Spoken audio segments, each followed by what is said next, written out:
We have three resource types: work, costs, and material. Let's add a resource first, then assign it to the activities. For details about resources, please look at the resources lesson. Modify resources.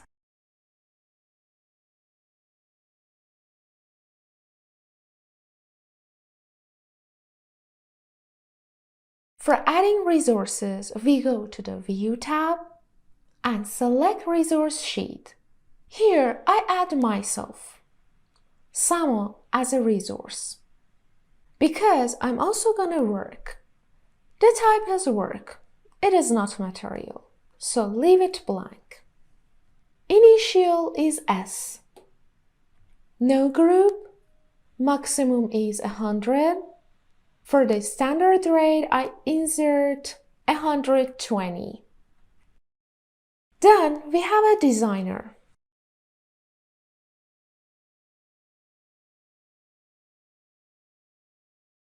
A standard rate of a designer is $80.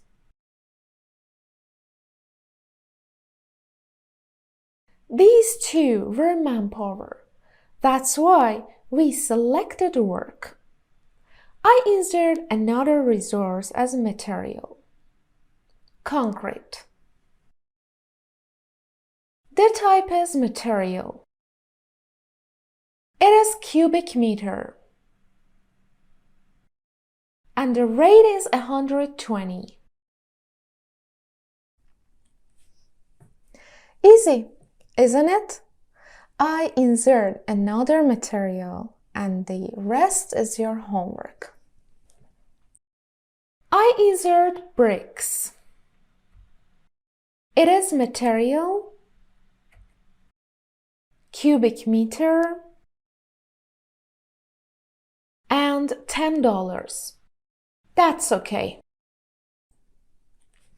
Now it is time to assign these resources to each activity. Add resources to tasks.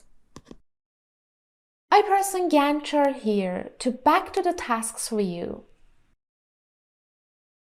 In resources name column in front of getting inspired, I type Samo because I have to work on this activity. For design, I open this drop-down menu and select designer. Procurement is material, so I open this drop-down menu and select bricks and concrete together. As you see, it is possible to assign an activity multiple resources. Actually, we have other resources in our Excel file. I want you to open it and add each resource, and then from the resource assigning page in Excel file, assign the resources to each activity.